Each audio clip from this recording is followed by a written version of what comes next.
Welcome back to Casual Bias Rugby. Today we've got a familiar face. We've got Tadi, usually from the breakdown from the TikTok thing, kind of started the whole TikTok content creator thing. Tadi, lovely to have you on. I think it's the second time that you're on Casual Bias Rugby, so welcome back, my man. What are you saying? Thank you for having me on. I could not miss this weekend. I could not miss the opportunity to speak. South Africa, New Zealand, I had to put my words across, and here I am. Thank you for having me on. Yeah, of course, man. Like we kind of just spoke earlier, and it's like we don't want to do like a full weekend preview or something, but just like a final thoughts going into it, because it's only like a few hours away. Obviously, the kind of the biggest rivalry, not in just rugby, but kind of in all of sport. And like a big talking point is always like, why is this a rivalry? Seeing that the All Blacks literally win it every single time. They always win the rugby championship. I mean, they've got 20 trophies. We've got the 4. But obviously, when South Africa wins, it's a big deal. Yeah. It's a massive deal. Yeah. What's your thoughts? Obviously, you are a fair bit younger. Like growing up, what was your thoughts on the rivalry between the two countries? I think it's like what you said. Like you encapsulated it perfectly. The most vivid memory I have of South Africa versus New Zealand is going into school when we lost, I think 54, 57-0. In 2016 or 15. So always that spite there for New Zealand, and always just growing up with New Zealand battering us. And I'm not sure if you agree, this kind of a question within a question. It kind of feels like now, with the generation South Africa have, with the poor form, poor years, you would say, by their own standards that New Zealand have had, that this could almost be, this game on Saturday could be a turning point where South Africa could now go and do a few years of dominance over New Zealand. And I feel like that win is so important this Saturday for that to start. But what do you think? Yeah, I'm kind of on the same trajectory as you. Jeez, Afrikaans came through there, but I mean,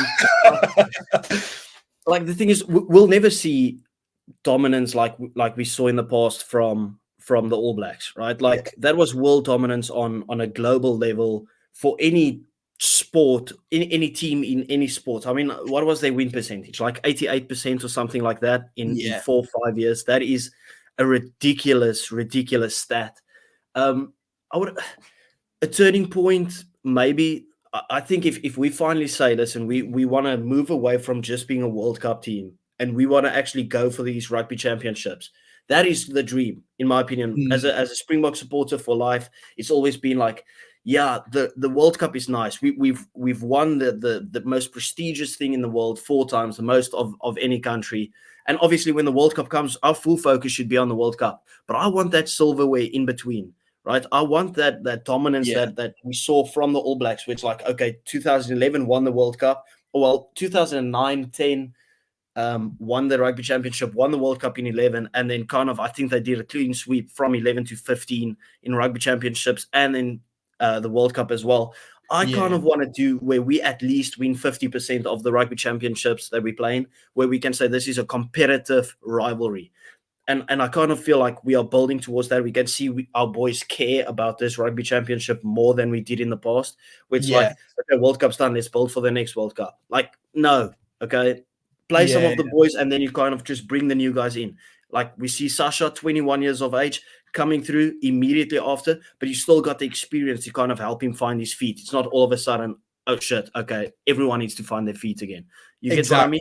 Are you on the same 100%, and I feel like you put it perfectly, because South Africa, the asterisk over them has always been, we can win the World Cups, but in between the World Cups, are we just can South Africa be, I guess our question, can we be more than a World Cup team?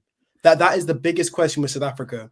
And I think if we go and win this weekend and we go and win this rugby championship, I don't think we should lose a game in this rugby championship. On paper, every single team we can beat cleanly. And I think we start that, and a precedent begins to emerge. You know, as you said, the intent from South Africa, I think, to now dominate for the next 10 years with Sasha starting. You know, Hendrik Pollard, last World Cup, saved us twice, thrice, and he's benched. And I think that shows that Rassie isn't... I think the Springboks used to have a problem with honouring their heroes and saying to themselves, this favoritism. Yes, and saying to themselves, this player was so good. He may not be on the best form, but he did this before. Let's play him. And I'm happy we don't have that problem now. So that's my thoughts.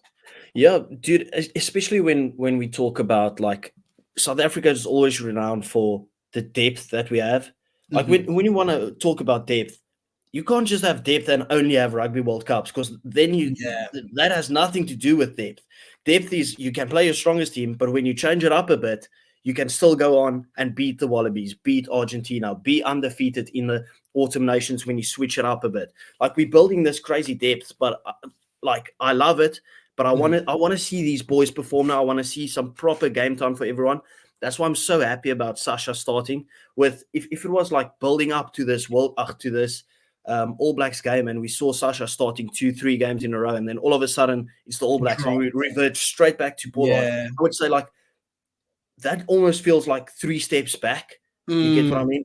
Instead of just like keeping a guy, letting him find his feet. And that's why I'm so strong on the point. Like even if he struggles this weekend, I'd play him in that 10 jersey next weekend again.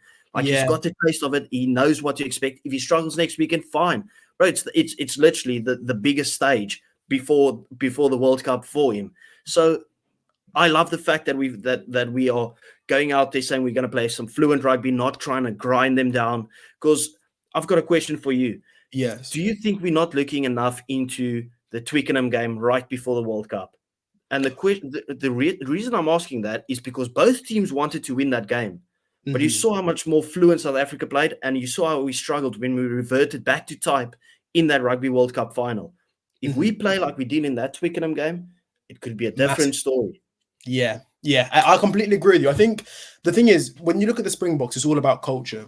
You know, the previous point that you're speaking about them, and I'm going to link it back to what you just said now, about Sasha, and about how the Boks have typically, there's such an expectation to win with the Springboks that there's been guys before, Cohen Bosch, you know, had 1 or 2 bad games, never given a chance again. And the Boks have had that culture of, if something doesn't work once, we go back to what we know.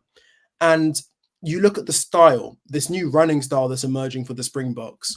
All I know is the first test against Ireland, we were winning. Everybody was praising it, loving it. The second test we lost. If we were more physical, we would have won. But people need to realize, with the cohort of players that we have, Valumza, Lebak, Sasha, Lacanio Am, Aronza, Colby, we can't continue to waste these players and not play expansive rugby. Grant Williams, I think we have the best attacking team in the world on paper.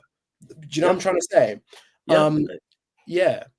I mean, if you can find a balance between the physicality that we have and the flair that we have, that could be so dangerous. Like, how do you stop that, right? When you talk about the most physically dominant team in the world, you're obviously going to talk about South Africa. Like, you can still grind them down, but imagine you grind them down, and then when you see these tired bodies, all of a sudden Sasha gets the ball, he puts a bit of Damian Delinda to smash into them, and all of a sudden Les Colby through a gap, Jesse Krill puts them through a gap, or you get Damian Willemse if he comes back from injury, him and Sasha rotating in that first receiver role. I mean, that is ultimate flair that you can have in the back line, while having a bruiser in the back line with Damian Delinda, and obviously your forwards just causing absolute damage. Like, if we can go into this game tomorrow and it's like, okay, well, you're going to give us a penalty. If it's 60 meters out, Sasha, you can kick from 70 if you want to. You kick into goal. But if it's more than that, you kick it out to the touchline. We're driving, we're mauling.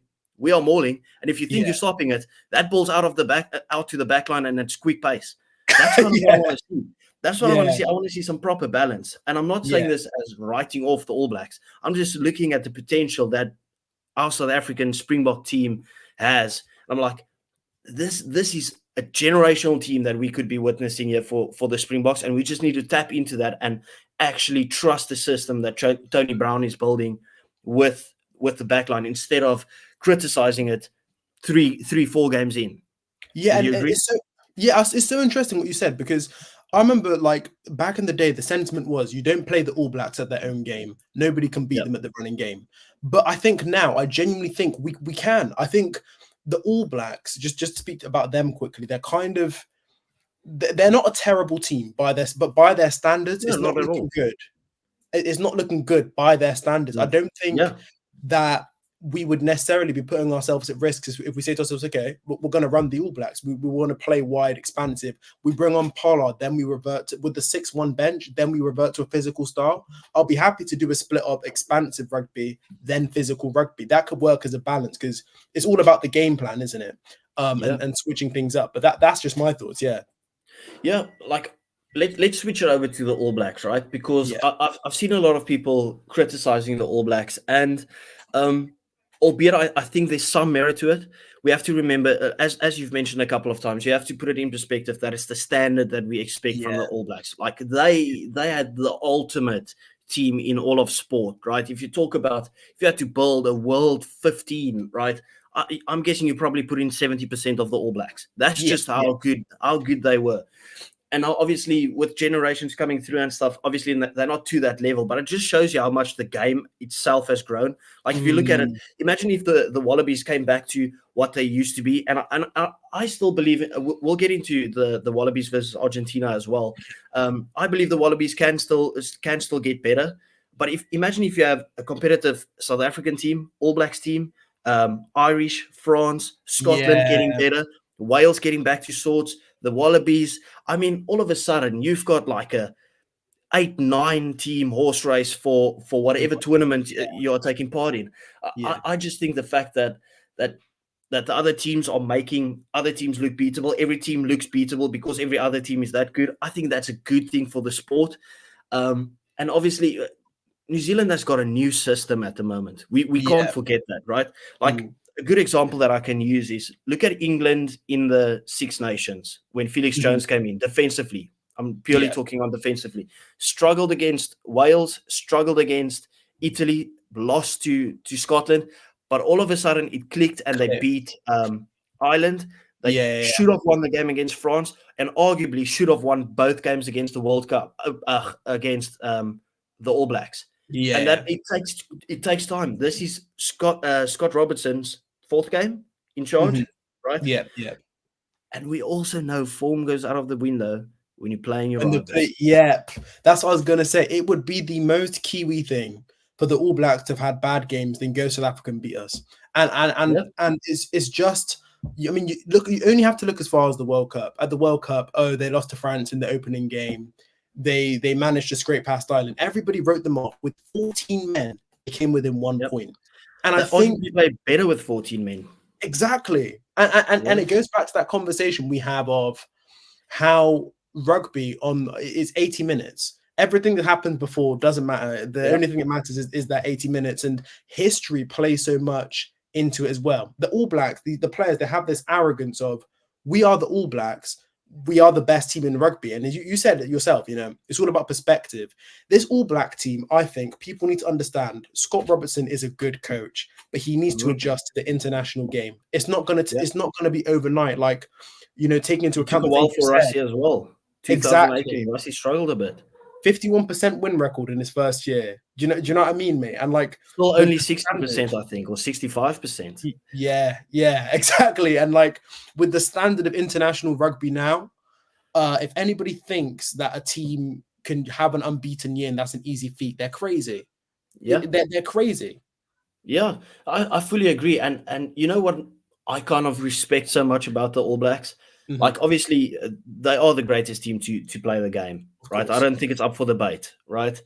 But the fact of the matter is, even though they are not up to standard as we used to expect, they will still go into every single game thinking we should win this game. It's just like that aura around them. We're going to Ellis Park, right? No one expects us to win, but we will make sure we make this game damn close, bro. Because guys are going to Ellis Park and people are like, yeah, it's Ellis Park. It's a shit show for every team to go to. You don't go to Loftus, you get fucked up at Loftus, right? They're coming to Ellis Park. The last 10 games is 5-5. They've scored more points there than we've scored points there again. Dude, I'm telling you now, a written off All Blacks team is scary. I mean, the main thing for me is let's switch it over to just the game as a whole before we move on to the other game. Cool. First and foremost, I made the opinion that Damian McKenzie is the Elton Yankees of the All Blacks, and I don't mean it disrespectfully, because you will remember, as you're a South African supporter, right? Even though you're sitting there in the UK, Elton Yankees was by a country mile the best 10 at franchise level. No one touched him. Even at the Lions, bro, unplayable. When he got in a Springbok jersey, I couldn't rip it off him quick enough. And obviously, Damian McKenzie has to find his feet still properly in that 10 jersey, but he's not getting that space. You cannot afford to give him that space that he gets in Super Rugby. So first and foremost, I just want to ask you: are you like kind of on the same wavelength when it comes to that? Not in a disrespectful way. The craziest thing to me is how a two-time World Player of the Year, Beauden Barrett, hasn't been the 10 for the All Blacks for maybe the last 10 years. Dude, I don't know. I do not know. Even watching him now, at the age, I believe he's 33, and the way that he's still quick, he's, in my opinion, he's still the best rugby player on the planet. I still think he is. McKenzie is a very, very good super sub. If you need 10 minutes left, okay, the game's fragmented, is broken down. But as you said, international rugby and franchise rugby is two different animals. And McKenzie's choking at the top level. Yeah. People can obviously make the, like I said it in the match preview yesterday, where like Damian McKenzie probably still needs to find his feet, right? Like when Richie Mo'unga came in and he played one game, got benched for like 5, played one game, he never stood out, right? Because he never got that consistency in playing that position. But when they finally said, okay, we're backing Richie Mo'unga as our next 10, bro, he became the best 10 in the world by a country mile. Right. And I kind of think that they have the same idea with Damian McKenzie. The issue is, in my opinion, you could see the talent of Richie Mo'unga long before. And I just don't see the same with Damian McKenzie. I just feel like Beauden Barrett is better than Damian McKenzie. Like, especially with the way that Stephen Perofeta played against England. I feel Stephen Perofeta at 15 and Beauden Barrett at 10. Beauden Barrett has done so much damage to the Springboks team by himself at that 10 jersey. That why wouldn't you do that again? But obviously we don't follow the All Blacks as much as literally the All Black supporters, so they could think we are the most delusional people in the world.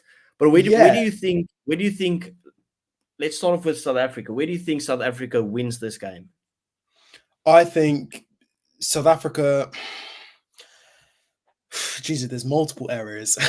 I think South Africa wins it. I can't even encapsulate what I'm trying to say in one complete word. Physicality, I think. And just, I think if you're looking at intent, South Africa at home, on the cusp now of what I think is going to be a period of dominance, that's where I think they win the game. You know, and it's all about that first 5 minutes. Can we come out the blocks hitting hard? You know, stamp our authority. Can we do that? I think we can. That's why I think we win the game. Yeah. And for the All Blacks, where could they cause damage?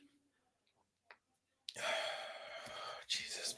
The All Blacks, I think if they take the same approach as they did at Mount Smart, was last year, literally catch us cold, the same as what Ireland did to us in that first half when they toured here.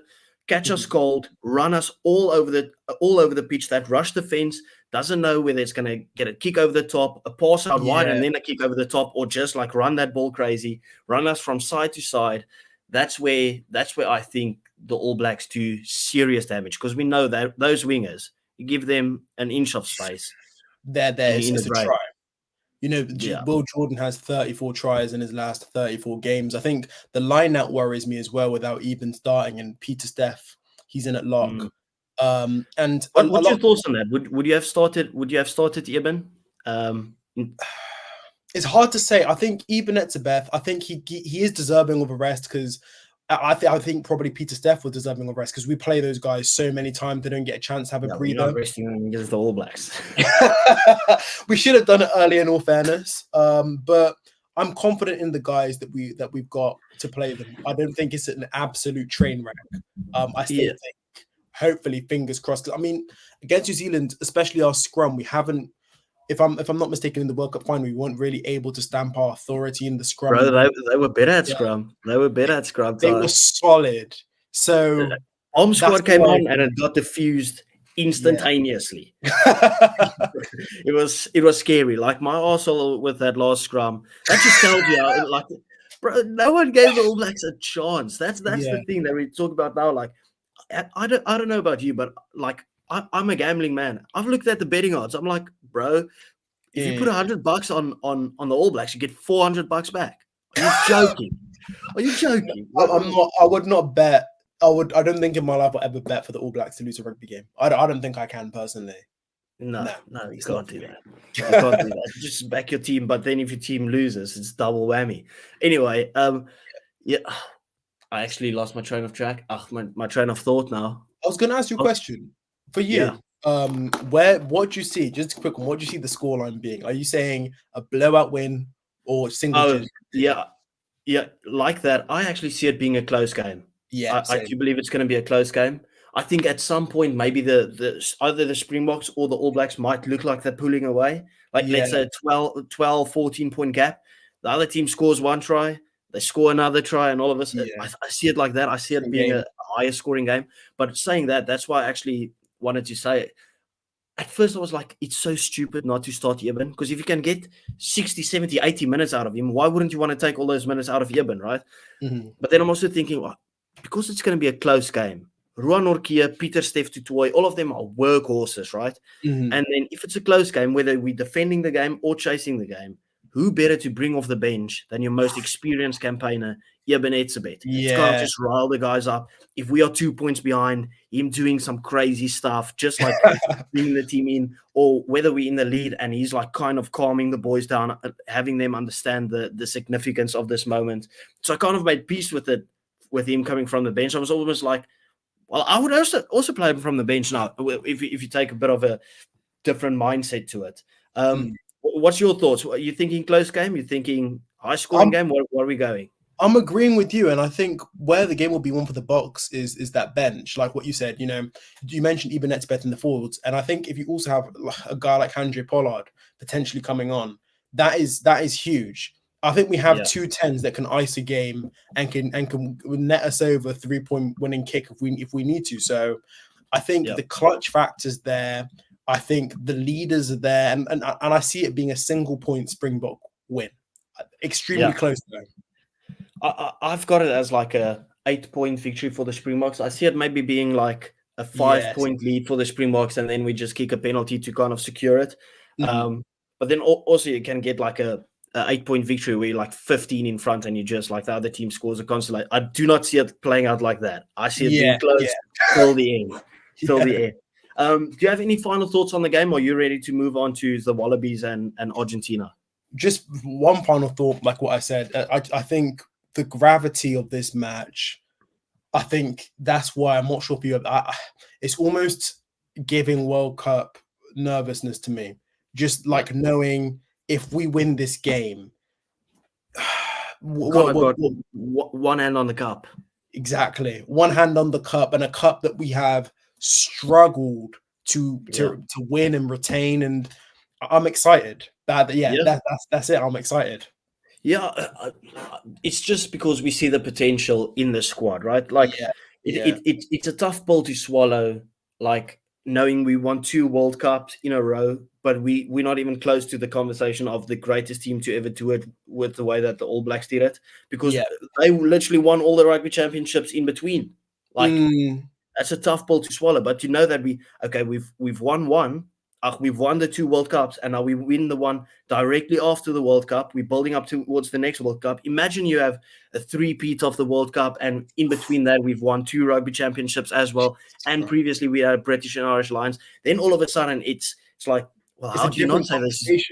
Yeah, exactly. So that's kind of the thought process going in behind it. I think the rugby in South Africa is in such a good spot at the moment, like franchise, international, everything.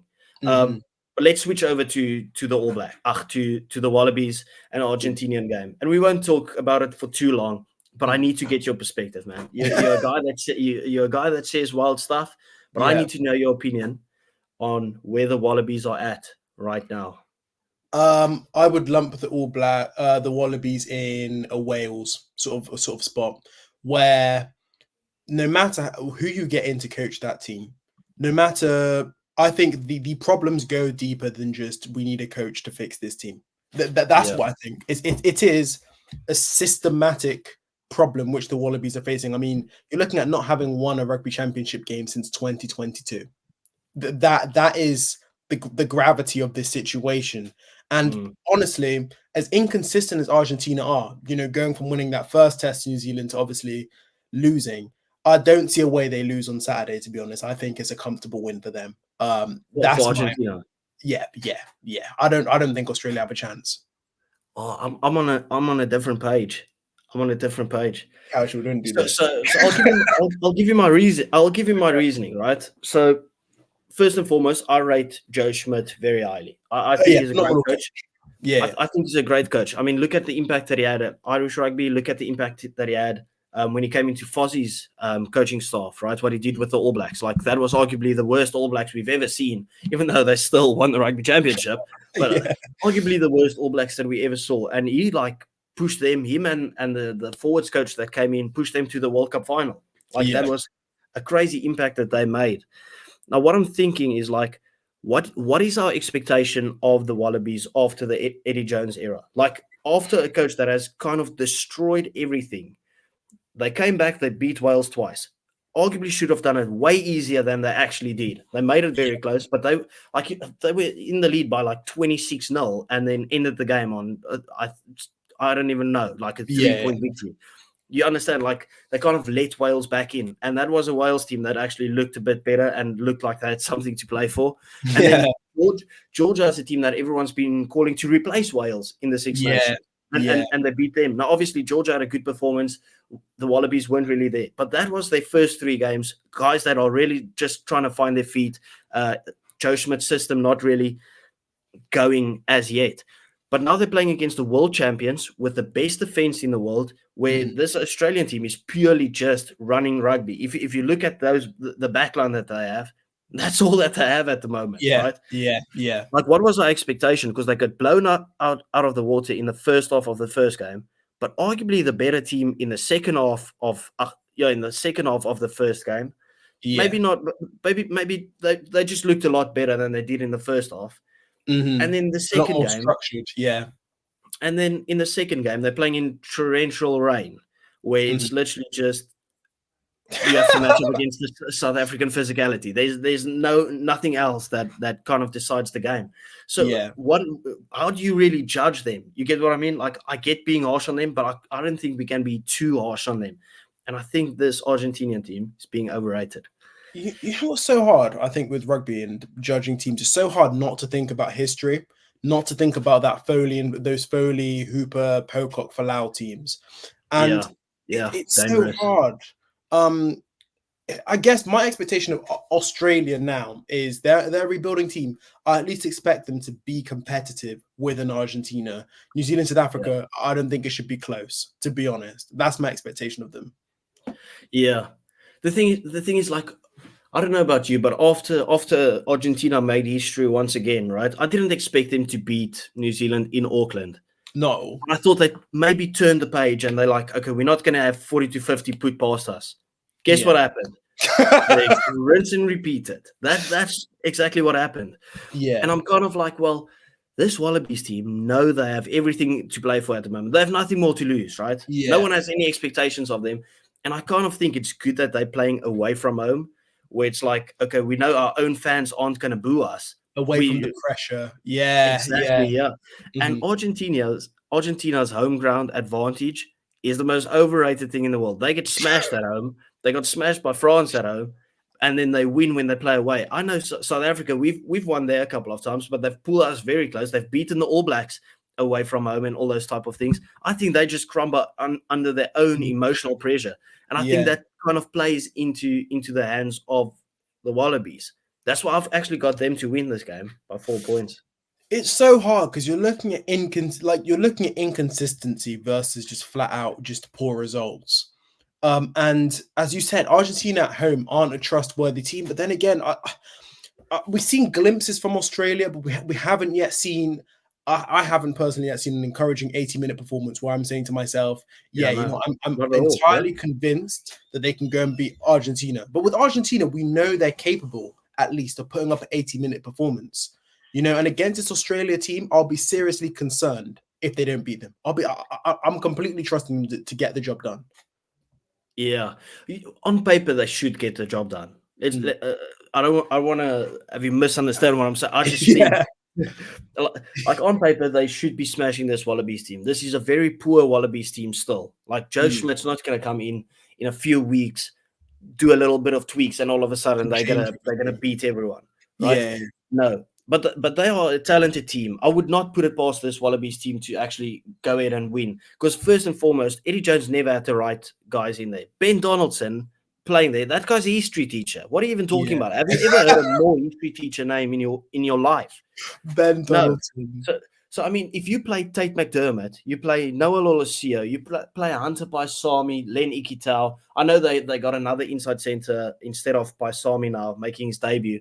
But then you got Corey Toole, you got Cora Betty, you've got that Dalgunu on the wing, you've got Andrew Kellaway, you've got Tom Wright. Those are talented boys. Those are talented rugby players, right?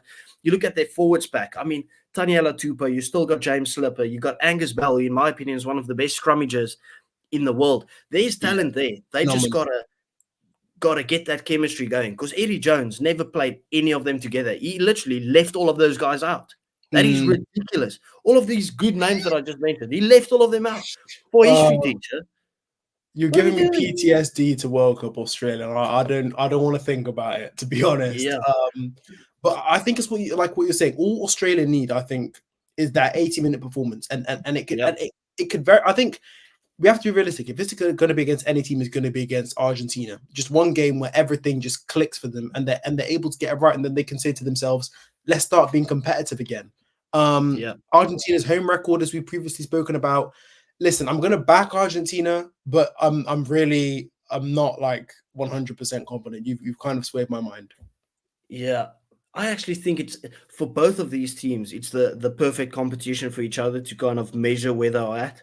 Like if the Wallabies beat Argentina, they take a lot of confidence from that game, right?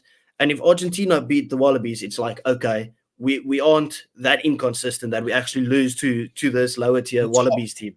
And both teams would feel like they've got so much to gain. If Argentina beats the Wallabies twice when they're playing now at home, and somehow South Africa beat the All Blacks twice, all of a sudden we're going Argentina, South Africa. Argentina likes their odds in South Africa to actually play out for the rugby championship. So they don't even just get the wooden spoon. They play for the rugby championship, like for the title itself. Bro, imagine that. Imagine that.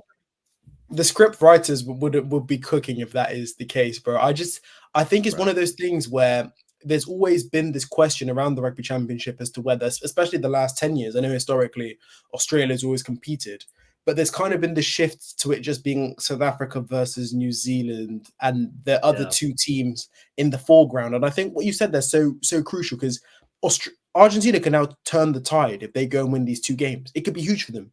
Everything could change for them, and they could be within two matches of winning. Yeah.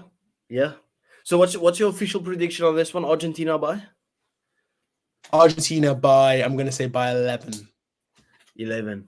Okay. I'm going Australia. I just want to see a good Australia again. Like, as much as we all hate Australia, right? We hate them because we respect them. Like the fact that we don't respect them at the moment, I don't like it. I want to see a great All Blacks team. I want a great South African team, and I want to have a great Wallabies team as well. But let's round it off there. Taddy, brother, thank you very much for coming on. We will definitely see you again, man. Appreciate it. Tell the people where they can find you on socials or whatever. On Instagram, Tadi Kamwendo. On TikTok, Tadi Kamwendo. Just type in Tadi Kamwendo somewhere and you'll see me. As Casual said, I'll be doing a lot more rugby commentary. And thank you so much for having me on, mate. I really enjoyed it. Go Bugger. Yeah, of course. Please remember to like and subscribe to the channel. We do appreciate you guys. Thank you very much. Bye. Thank you.